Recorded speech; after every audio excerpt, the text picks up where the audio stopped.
राजस्थान के जैसलमेर में एक 28 किलोमीटर लंबा कृत्रिम जलाशय बनाया गया है, जिसके अंतर्गत HDPE यानी high density polyethylene plastic sheet तकनीक का भी इस्तेमाल हुआ है। ये तकनीक क्या है और इस कृत्रिम जलाशय को बनाने की आवश्यकता क्यों पड़ी, ये सब जानना आपके लिए बहुत इंपॉर्टेंट है। तो चलिए इस विषय को समझने का प्रयास करते हैं।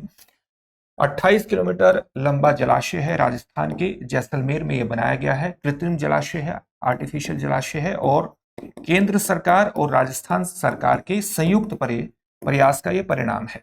इसकी अनुमानित लागत लगभग 242 करोड़ रुपए की है और जनवरी में यह कार्य शुरुआत हुआ था। जनवरी 2023 में इस कार्य की शुरुआत हुई थी। मई 2026 में इसमें पानी भरने की शुरुआत हुई कृत्रिम जलाशय में और निर्माण कार्य लगभग पूरा हो चुका है। इसी महीने में यानी जुलाई 2026 में इसका लोकार्पण होने की संभावना है, लोकार्पण हो जाएगा।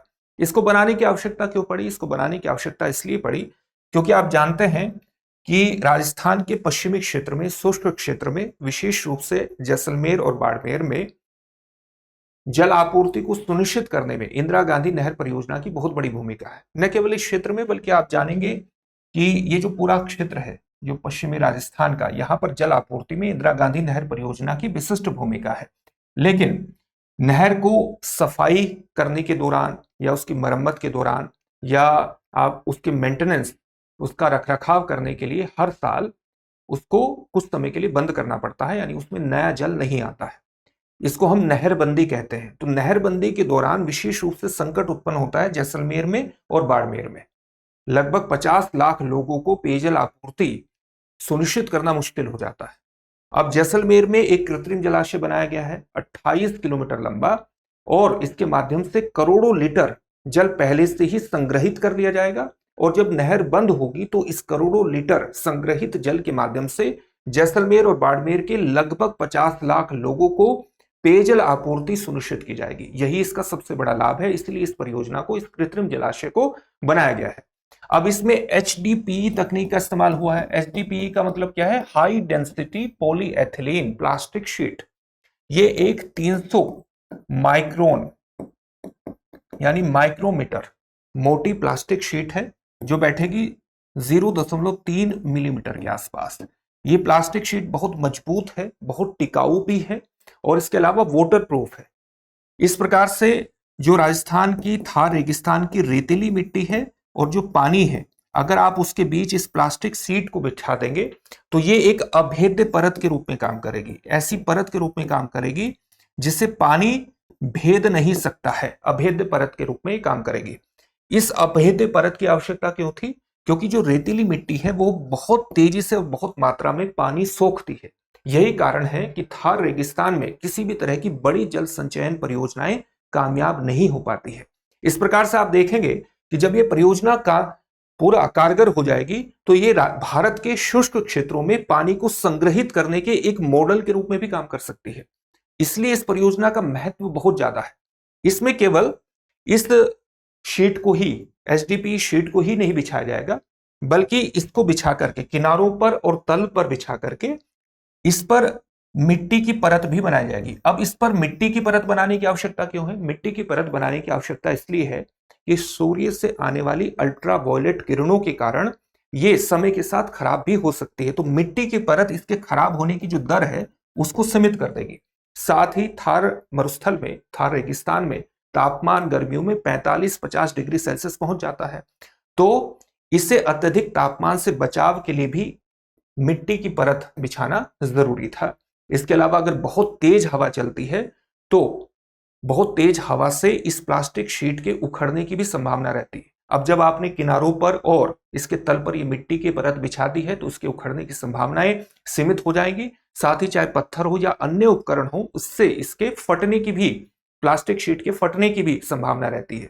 मिट्टी की परत से वो संभावनाएं भी सीमित हो जाएंगी। इसलिए मिट्टी की परत बिछाना भी बेहद आवश्यक था। इस परियोजना का लाभ क्या होगा? इस परियोजना का लाभ आप जानते हैं। एक तो लाभ यही हो गया कि जैसलमेर और बाड़मेर के 50 लाख लोगों को नहरबंदी के दौरान भी पेयजल आपूर्ति सुनिश्चित करेगी, निरंतर पेयजल आपूर्ति होती रहेगी।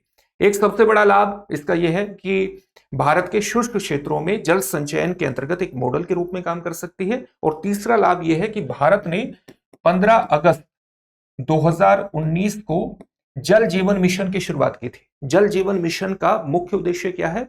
भारत के प्रत्येक ग्रामीण घर में नल के माध्यम से शुद्ध और पर्याप्त पेयजल आपूर्ति को सुनिश्चित करना, और उसके अंतर्गत प्रति व्यक्ति प्रतिदिन 55 लीटर पानी की आपूर्ति को सुनिश्चित करने का लक्ष्य रखा गया है, और इस लक्ष्य को वर्ष 2028 तक प्राप्त करना है।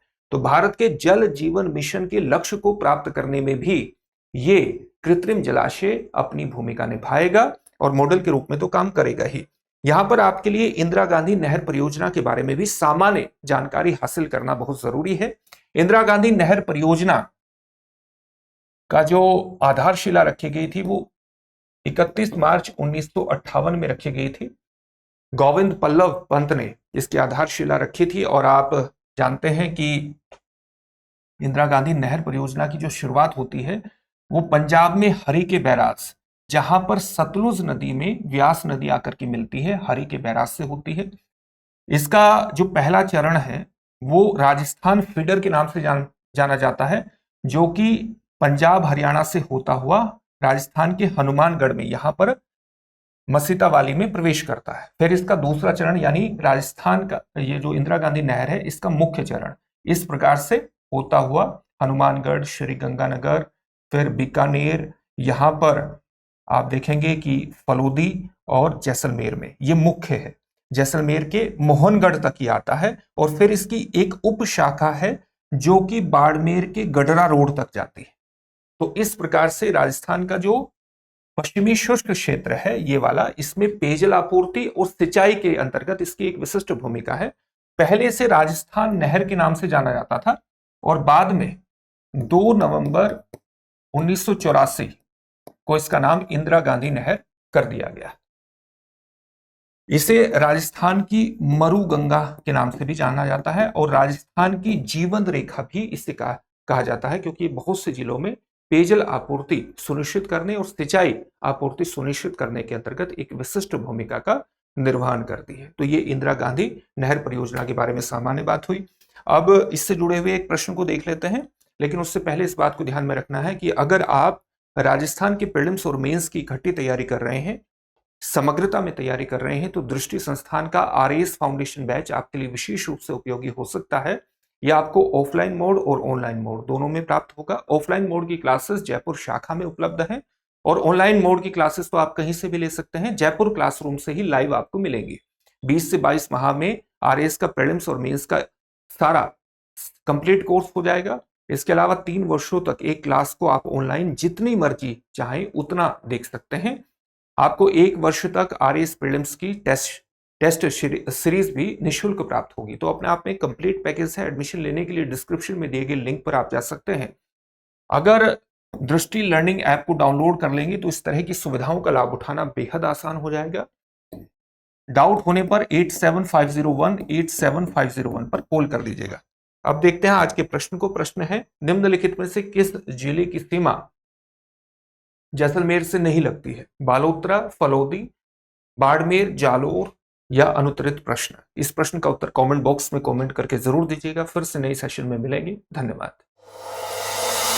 अब एग्जाम की तैयारी को और बेहतर करने के लिए हमारे चैनल को लाइक, शेयर और सब्सक्राइब करना ना भूलें।